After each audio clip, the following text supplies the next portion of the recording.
ವಿಶ್ವ ವಿಕಲಚೇತನರ ದಿನಾಚರಣೆಯ ಶುಭಾಶಯಗಳು. ನಾವು ಪ್ರತಿ ವರ್ಷ ಡಿಸೆಂಬರ್ 3ನೇ ತಾರೀಕಲ್ಲಿ ಏನು ಮಾಡ್ತೀವಿ, ಈ ದಿನಾಚರಣೆಯನ್ನು ಆಚರಣೆ ಮಾಡ್ತಾ ಬಂದಿದ್ದೀವಿ. ಸೊ ಇದರ ಒಂದು ಪ್ರಮುಖವಾಗಿರ್ತಕ್ಕಂಥ ಉದ್ದೇಶ ಏನಪ್ಪಾ ಅಂದರೆ ಅಂಗವೈಕಲ್ಯ ಸಮಸ್ಯೆಗಳ ಬಗ್ಗೆ ಜಾಗೃತಿಯನ್ನು ಮೂಡಿಸ್ತಕ್ಕಂಥದ್ದು.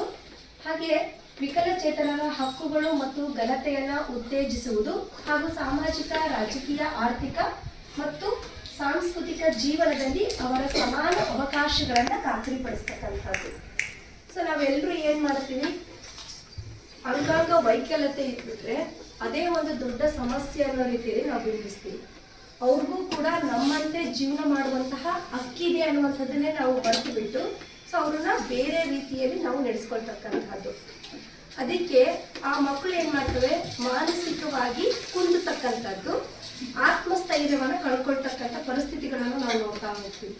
ಅದಕ್ಕೋಸ್ಕರ ಏನು ಮಾಡುತ್ತೆ, ಎಲ್ರಿಗೂ ಕೂಡ ಸಮಾನರು, ಎಲ್ರಿಗೂ ಕೂಡ ಸಮಾನವಾಗಿರ್ತಕ್ಕಂಥ ಹಕ್ಕುಗಳಿದೆ, ಎಲ್ಲರೂ ಸಮಾನವಾಗಿ ಜೀವನವನ್ನು ಕಟ್ಕೊಳ್ಳುವಂತಹ ಒಂದು ಅವಕಾಶಗಳನ್ನ ಕಲ್ಪಿಸಿಕೊಡಬೇಕು ಅನ್ನುವಂತಹ ನಿಟ್ಟಲ್ಲಿ ಈ ದಿನಾಚರಣೆಯನ್ನು ನಾವು ಆಚರಣೆ ಮಾಡ್ತಕ್ಕಂಥ ಬಂದಿರತಕ್ಕಂಥದ್ದು.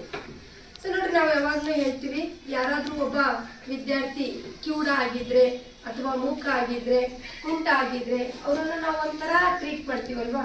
ಸೊ ಇದರಿಂದ ಏನಾಗುತ್ತೆ, ಆ ಮಗು ಮಾನಸಿಕವಾಗಿ ಘಾಸಿಗೊಳ್ತಕ್ಕಂಥದ್ದು.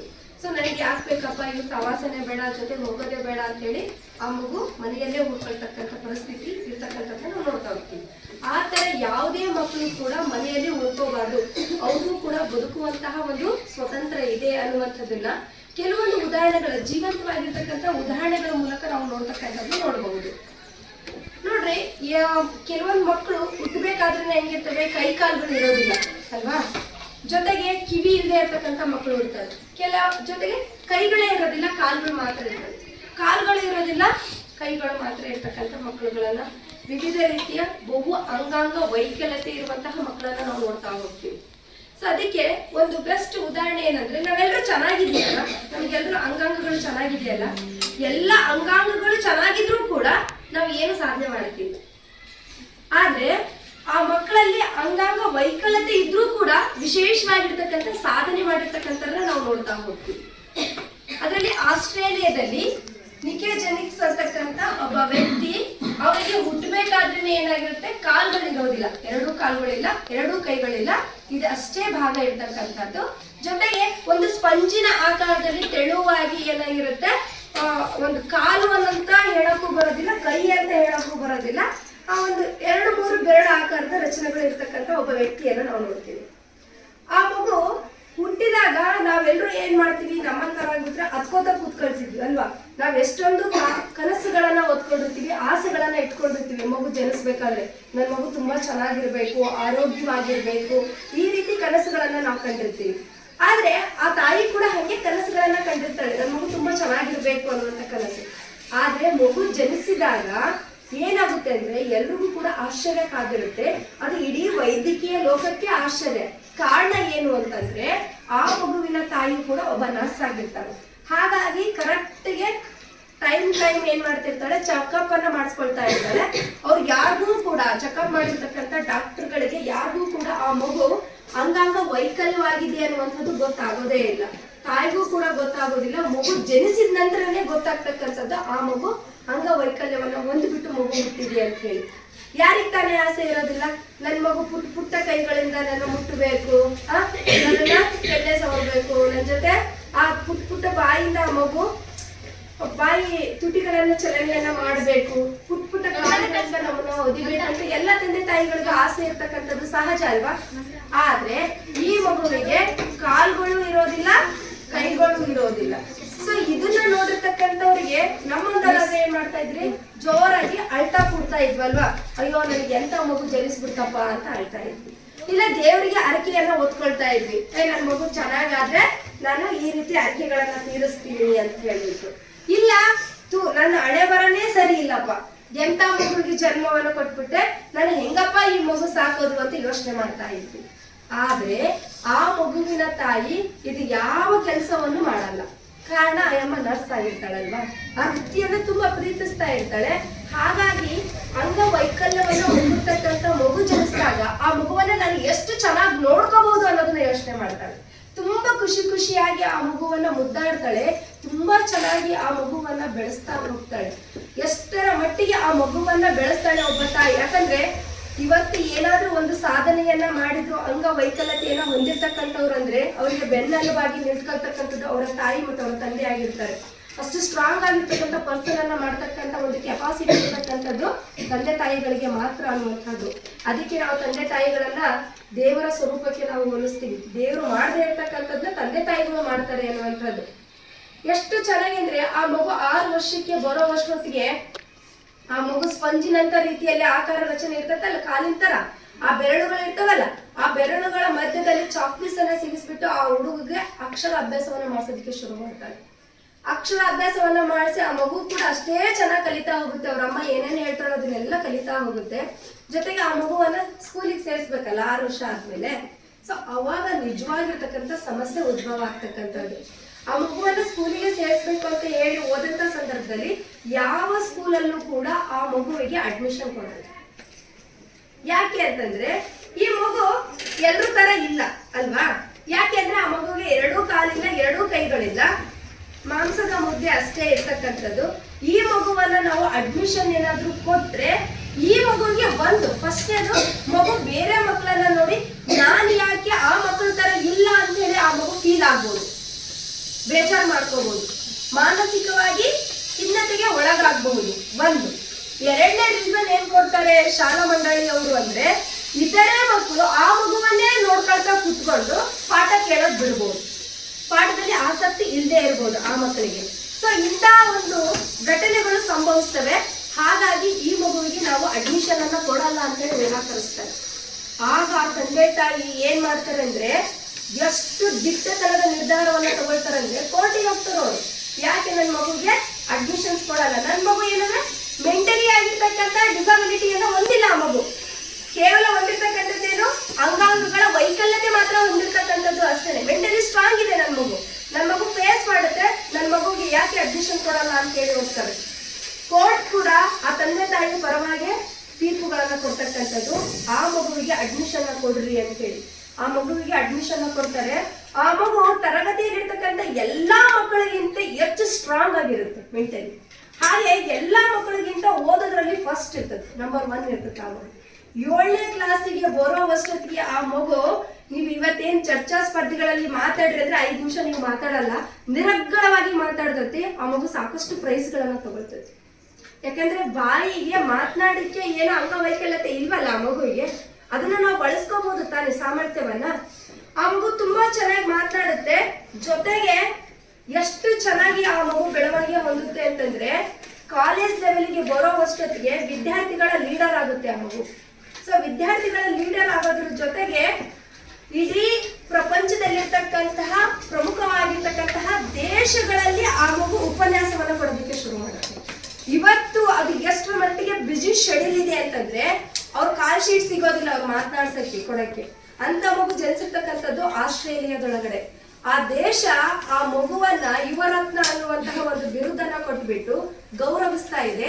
ಜೊತೆಗೆ ಇವತ್ತೆಲ್ಲರಿಗೂ ಕೂಡ ಆ ಮಗು ಯೂತ್ ಐಕಾನ್ ಆಗಿದೆ. ಯಾಕಂದ್ರೆ ಎಲ್ಲಾ ಚೆನ್ನಾಗಿದ್ದೀವಿ, ಎಲ್ಲಾ ಚೆನ್ನಾಗಿದ್ದವರು ನಾವು ಯಾವ್ದಾದ್ರು ಒಂದು ಕುಂಟ ನೆಪವನ್ನ ಹೇಳ್ಬಿಟ್ಟು ಏನು ಸಾಧನೆ ಮಾಡೋದಿಲ್ಲ. ಆದ್ರೆ ಇಷ್ಟೆಲ್ಲ ವೈಕಲ್ಯತೆ ಇದ್ರೂ ಕೂಡ ಅದು ಯಾವ್ದು ಕೂಡ ವೈಕಲ್ಯತೆ ಅನ್ಕೊಳ್ದೇನೆ ಆ ಮಗು ಸಾಧನೆ ಮಾಡಿರ್ತಕ್ಕಂಥದ್ದು ಇವತ್ತು ಇಡೀ ಪ್ರಪಂಚದಲ್ಲಿ ಆ ಮಗುವನ್ನು ಗುರುತಿಸ್ತಕ್ಕಂಥದ್ದು. ಅಂದ್ರೆ ನಾವು ಸಾಧಿಸಬೇಕು ಅನ್ನುವಂತ ಹಠ ಇದ್ದಂತ ಸಂದರ್ಭದಲ್ಲಿ ನಮಗೇನು ನಾವು ರೀಸನ್ ಕೊಡ್ತೀವಲ್ಲ, ಅವು ಯಾವ ರೀಸನ್ಗಳು ಕೂಡ ನಮಗೆ ಅಡ್ಡಿ ಆಗೋದೇ ಇಲ್ಲ. ನಾವು ತುಂಬಾ ಚೆನ್ನಾಗಿ ನಮ್ಮ ಸಾಧನೆಯನ್ನ ನಾವು ಮಾಡಬಹುದು ಅನ್ನೋದಕ್ಕೆ ಜೀವಂತವಾಗಿರ್ತಕ್ಕಂಥ ಒಂದು ಉದಾಹರಣೆ. ಜೊತೆಗೆ ನೋಡ್ರಿ, ಆ ಮಗು ಉಪನ್ಯಾಸ ಕೊಡ್ಬೇಕಾದ್ರೆ ಅವ್ರವ್ರದೇ ಹೇಳಲ್ಲ, ಸ್ವತಃ ತಂದೆ ಒಂದು ಉದಾಹರಣೆಯನ್ನು ಕೊಟ್ಬಿಟ್ಟು ಹೇಳುತ್ತೆ. ನೀವೆಲ್ಲ ಚೆನ್ನಾಗಿದ್ರೆ ದೇವ್ರು ನಿಮ್ಗೆ ಎಲ್ಲ ಅವಕಾಶಗಳನ್ನ ಕೊಟ್ಟಿದ್ದಾನಲ್ವಾ, ಅದನ್ನ ನೀವು ಬಳಸ್ಕೊಡ್ರಿ, ಇನ್ನೂ ಚೆನ್ನಾಗಿ ಆಗ್ತೀರಾ. ಏನು ಇಲ್ದ ನಾನೇ ಹಿಂಗಾಗಿದ್ದೀನಿ ಅಂದ್ರೆ ನೀವ್ ಇನ್ನೆಂಗಾಗಬಹುದು ಅನ್ನುವಂತ ಒಂದು ಸ್ಫೂರ್ತಿದಾಯಕವಾಗಿರ್ತಕ್ಕಂಥ ಮಾತುಗಳನ್ನ ಹೇಳುವುದರ ಮೂಲಕ ಯುವ ಜನತೆಯನ್ನ ಬಡಿದೆಬ್ಬಿಸುವಂತಹ ಒಂದು ಕೆಲಸವನ್ನ ಮಾಡ್ತಾ ಇದೆ. ಜೊತೆಗೆ ನಾವು ಬೇರೆ ದೇಶದ ನೋಡೋದಷ್ಟೇ ಅಲ್ಲ, ನಮ್ಮ ದೇಶದಲ್ಲೂ ಕೂಡ ಅಂತ ಸಾಕಷ್ಟು ಉದಾಹರಣೆಗಳು ಇರ್ತಕ್ಕಂಥದ್ದನ್ನ ನಾವು ನೋಡ್ತಾ ಹೋಗ್ತೀವಿ. ಸೊ ಹೇಳ್ಬೇಕು ಅಂತಂದ್ರೆ ಜಮ್ಮು ಕಾಶ್ಮೀರ ಇದೆಯಲ್ಲ, ಆ ಜಮ್ಮು ಕಾಶ್ಮೀರದಲ್ಲಿ ಶೀತಲ್ ಅನ್ನುವಂತ ಒಂದು ಮಗುವಿನ ಜನನ ಆಗುತ್ತೆ. ಆ ಮಗುವಿಗೆ ಕೈಗಳೇ ಇರೋದಿಲ್ಲ ಹುಟ್ಟಬೇಕಾದ್ರೇನೆ. ಕಾಲುಗಳು ಮಾತ್ರ ಇರ್ತಕ್ಕಂತಹದ್ದು ಆ ಮಗು. ಆದ್ರೆ ಅವರ ಒಂದು ಬಡತನದ ಒಂದು ಕುಟುಂಬ, ನಾವಾಗಿದ್ರೆ ಅಯ್ಯೋ ಮೊದ್ಲೇ ಬಡತನ ಜಾಸ್ತಿ ಇದೆ, ಈ ಮಗುವನ್ನ ಹೇಗ್ ಸಾಕೋದು ಅಂತೇಳಿ ಯೋಚನೆ ಮಾಡ್ತಾ ಇದ್ವಿ. ಆದ್ರೆ ಅವರಪ್ಪ ಕಲ್ ಕಡಿತಾ ಇರ್ತಾನೆ, ಆದ್ರೆ ಎಷ್ಟು ಖುಷಿ ಪಡ್ತಾನೆ ಗೊತ್ತಾ ಆ ಮಗು ಹುಟ್ಟಿದಾಗ. ಆ ತಂದೆಗೆ ತನ್ನ ಮಗು ಅಂಗವೈಕಲ್ಯವಾಗಿರ್ತಕ್ಕಂಥ ಮಗು ಹುಟ್ಟಿದೆ ಅನ್ನುವಂಥ ಕಾನ್ಸೆಪ್ಟ್ ಕೂಡ ಬರೋದೇ ಇಲ್ಲ. ಅಷ್ಟು ಪ್ರೀತಿಯಿಂದ ತನ್ನ ಮಗುವನ್ನ ಎದಾಗ ಅಪ್ಕೊಂಡು ಮುದ್ದಾಡ್ತಾನೆ. ಆ ಮಗು ಬೆಳೀತಾ ಬೆಳೀತಾ ಅವ್ರ ಅಕ್ಕನ ಜೊತೆ ಬೆಳೆಯುತ್ತೆ, ಅಕ್ಕ ಅಣ್ಣರ ಜೊತೆಗೆ. ಆ ಅಕ್ಕ ಅಣ್ಣರ ಏನ್ ಮರಗಳನ್ನ ಹತ್ತುತ್ತಾರಲ್ಲ, ಜಮ್ಮು ಕಾಶ್ಮೀರ ಅಂದ್ರೆ ನಮ್ಗೆಲ್ರಿಗೂ ಗೊತ್ತಿರ್ಬೇಕು. ಸೊ ಅಲ್ಲಿ ಯಾವಾಗ್ಲೂ ಕೂಡ ಉಗ್ರಗಾಮಿ ಚಟುವಟಿಕೆಗಳು ನಡೀತಕ್ಕಂಥದ್ದು, ಭಯೋತ್ಪಾದಕ ಚಟುವಟಿಕೆಗಳು ನಡೀತಕ್ಕಂಥದ್ದು. ನಮ್ಮ ಸೈನ್ಯ ಅಲ್ಲಿ ಹೋಗ್ಬಿಟ್ಟು ಏನು ಅಲ್ಲಿರ್ತಕ್ಕಂತಹ ಒಂದು ಜನರನ್ನ ರಕ್ಷಣೆ ಮಾಡ್ತಕ್ಕಂಥ ಇದೇ ರೀತಿಯ ವಾತಾವರಣ, ಗುಡ್ಡಗಾಡಿನ ಪ್ರದೇಶ ಅದು. ಸೊ ಅಲ್ಲಿ ಅವ್ರ ಅಕ್ಕರೆಲ್ಲರೂ ಅಣ್ಣರೆಲ್ಲರೂ ಮರಗಳನ್ನ ಹತ್ತುತ್ತಾ ಇರ್ತಾರ ಅವ್ರು. ಸೊ ಮರಗಳನ್ನ ಹತ್ತೋದ್ ನೋಡಿರ್ತಕ್ಕಂಥ ಆ ಮಗು ಏನ್ ಮಾಡುತ್ತೆ, ನಾನು ಕೂಡ ಮರ ಹತ್ತಬೇಕು. ನೋಡ್ರಿ, ಕೈ ಕಾಲು ಕರೆಕ್ಟ್ ಆಗಿರ್ತಕ್ಕಂಥ ಮಕ್ಕಳೇ ಮರ ಹತ್ತೋದ್ ಕಷ್ಟ ಅಲ್ವಾ. ಈ ಮಗುವಿಗೆ ಕೈಯೇ ಇಲ್ಲ, ಆದ್ರೂ ಮರ ಹತ್ತಬೇಕು ಅಂತ ಹೇಳ್ಬಿಟ್ಟು ಎಷ್ಟು ಮಟ್ಟಿಗೆ ಆ ಹುಡುಗಿ ಅದನ್ನು ಚಾಲೆಂಜ್ ಆಗಿ ತಗೋತಾಳೆ ಅಂತಂದ್ರೆ, ತನ್ನ 2 ಕಾಲುಗಳನ್ನ ತನ್ನ ಎದೆಯನ್ನ ಬಳಸ್ಬಿಟ್ಟು ಎಲ್ಲಾ ಅಂಗಾಂಗಗಳು ಸರಿ ಇರ್ತಕ್ಕಂಥ ಮಕ್ಕಳು ಕೂಡ ಫಾಸ್ಟ್ ಆಗಿ ಮರ ಹತ್ತೋದಿಲ್ಲ, ಆ ಮಗು ಅಷ್ಟು ಫಾಸ್ಟ್ ಆಗಿ ಮರ ಹತ್ತೋದು. ಎಷ್ಟು ಫಾಸ್ಟ್ ಆಗಿ ಮರ ಹತ್ತೋದನ್ನ ಒಂದ್ ಸರಿ ಏನಾಗುತ್ತೆ, ಸೈನ್ಯದ ಕಣ್ಣಿಗೆ ಬೀಳುತ್ತೆ ಆ ಮಗು ಮರ ಹತ್ತೋದನ್ನ. ಸೊ ಆ ಮಗುವಿನಲ್ಲಿ ಇರ್ತಕ್ಕಂತಹ ಒಂದು ಸಾಮರ್ಥ್ಯವನ್ನ ಗುರುತಿಸ್ಬಿಟ್ಟು ಆ ಮಗು ಎಷ್ಟು ಮಟ್ಟಿಗೆ ತನ್ನ ವೈಕಲ್ಯತೆಯನ್ನ ಮೀರಿ ಬೆಳೀತಾ ಇದೆ, ಸಾಧಿಸ್ಬೇಕು ಅನ್ನುವಂತಹ ಛಲ ಆ ಮಗುವಿಗೆ ಇದೆ ಅಂತ ಹೇಳ್ಬಿಟ್ಟು ಸೇನೆ ಗುರುತಿಸ್ಬಿಟ್ಟು ಆ ಮಗುವಿಗೆ ಏನ್ ಮಾಡುತ್ತೆ, ಒಂದ್ ರೀತಿ ತರಬೇತಿಯನ್ನ ಕೊಡ್ತಾ ಹೋಗುತ್ತೆ. ಜೊತೆಗೆ ನೋಡ್ರಿ, ಇಡೀ ಪ್ರಪಂಚದೊಳಗಡೆ ನಾವು ನೆನ್ಪಿಟ್ಕೋಬೇಕಾಗಿರ್ತಕ್ಕಂಥ ನಮ್ಮ ಭಾರತ ದೇಶದಾಗಿರ್ತಕ್ಕಂಥ ನಾವೆಲ್ಲರೂ ಕೂಡ, ಭಾರತೀಯರಾಗಿರ್ತಕ್ಕಂಥ ನಾವೆಲ್ಲರೂ ಕೂಡ ನೆನ್ಪಿಟ್ಕೋಬೇಕಾಗಿರ್ತಕ್ಕಂಥ ಒಂದು ಇಸ್ವಿ ಅಂದ್ರೆ 2007. ಸೊ 2007ನೇ ಇಸ್ವಿ ಒಳಗಡೆ ಪ್ಯಾರಿಸ್ ಅಲ್ಲಿ ಏನ್ ಮಾಡುತ್ತೆ, ಇದೆ ಅಂಗವೈಕಲ್ಯತೆಗೆ ಸಂಬಂಧಪಟ್ಟಂತೆ ಪ್ಯಾರಾಮೆಡಿಕಲ್ ಅಥ್ಲೆಟಿಕ್ಸ್ ಆಟಗಳನ್ನ ಆಡಿಸ್ತಾ ಇರ್ತಾರೆ. ಆ ಆಟದಲ್ಲಿ ಆ ಶೀತಲ್ ಅನ್ನುವಂತ ಹುಡುಗಿ ಕೂಡ ಭಾಗವಹಿಸ್ತಾಳೆ ನಮ್ಮ ದೇಶದಿಂದ. ಅಲ್ಲಿ ಏನಪ್ಪಾ ಅಂದ್ರೆ ಬಿಲ್ಲುಗಳನ್ನ ಬಿಡ್ತಕ್ಕಂಥ ಸ್ಪರ್ಧೆ ಅದು. ಸೊ ಬಿಲ್ಲುಗಳನ್ನ ಬಿಡ್ತಕ್ಕಂಥ ಸ್ಪರ್ಧೆಯಲ್ಲಿ ನೋಡ್ರಿ, ಅಂಗವೈಕಲ್ಯತೆ ಅಂದ್ರೆ ಕೇವಲ ಕೈ ಇಲ್ದವ್ರೆ ಅಂತಲ್ಲ, ಕಾಲಿಲ್ದವ್ರೆ ಅಂತಲ್ಲ, ಯಾವ್ದಾದ್ರು ಒಂದು ಅಂಗವೈಕಲ್ಯತೆ ಇದ್ರೆ ಅವರು ಭಾಗವಹಿಸಬಹುದು ಅದ್ರೊಳಗಡೆ.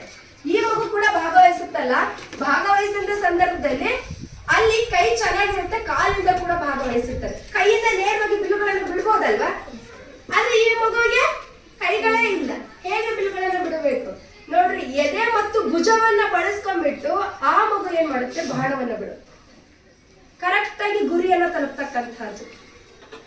ಆ ಮಗುವಿನಲ್ಲಿರ್ತಕ್ಕಂಥ ಸಾಮರ್ಥ್ಯ ಇಡೀ ಜಗತ್ತಿಗೆ ಗೊತ್ತಾಗ್ತಕ್ಕಂಥದ್ದು. ಹಂಗೆ ಸಾಕಷ್ಟು ಇದಾವೆ ಉದಾಹರಣೆಗಳು. ಅಂತವರೇ ಅಷ್ಟೊಂದು ಸಾಧನೆಯನ್ನ ಮಾಡ್ಬೇಕಾದ್ರೆ ಎಲ್ಲ ಚೆನ್ನಾಗಿರ್ತಕ್ಕಂಥ ನಾವು ಯಾಕೆ ಸಾಧನೆಯನ್ನ ಮಾಡಬಾರ್ದು? ಅವ್ರೆಲ್ರಿಗೂ ನಮ್ಗೆ ಸ್ಫೂರ್ತಿ, ಅವ್ರೆಲ್ಲರೂ ಕೂಡ ನಮ್ಮಂತೆಯೇ ಜೀವನ ಮಾಡೋಕೆ ಹಕ್ಕುಗಳನ್ನ ಹೊಂದಿರ್ತಕ್ಕಂಥವ್ರು, ಅವರೆಲ್ಲರೂ ನಮ್ಮ ಸಹೋದರರು. ನಾವು ಕರುಣೆಯನ್ನ ತೋರ್ಸೋದ್ ಬೇಡ ಅವ್ರ ಮೇಲೆ, ಕರುಣೆಯನ್ನ ತೋರಿಸುವುದರ ಬದಲಾಗಿ ಅವರು ಕೂಡ ನಮ್ಮಂತೆ ಅನ್ನುವಂಥ ಒಂದು ಭಾವನೆಯನ್ನು ಬೆಳೆಸ್ಕೋಬೇಕು. ನಾವು ಆ ಭಾವನೆಯನ್ನ ಬೆಳೆಸ್ಕೊಂಡು ಅವರ ಜೊತೆಯಾಗಿ ನಾವು ಸ್ಫೂರ್ತಿಯಾಗಿ ನಡಿಬೇಕು.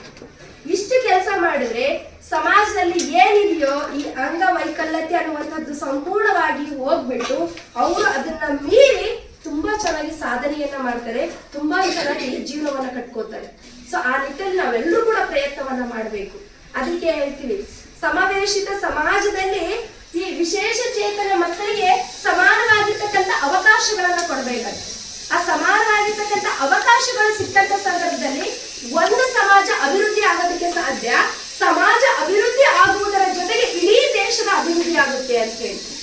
ಕೇವಲ ನಾವಷ್ಟೇ ದೇಶಕ್ಕೆ ಕೊಡುಗೆಯನ್ನು ಕೊಡೋದಿಲ್ಲ, ಅವರ ಕೊಡುಗೆ ಸಾಕಷ್ಟು ಇದೆ. ಸೊ ಅದನ್ನ ನಾವು ಪರಿಗಣಿಸಬೇಕು, ಅವರನ್ನ ಪ್ರೋತ್ಸಾಹಿಸಬೇಕು, ಅವರ ಜೊತೆಯಾಗಿ ನಾವು ಕೂಡ ನಡಿಬೇಕು.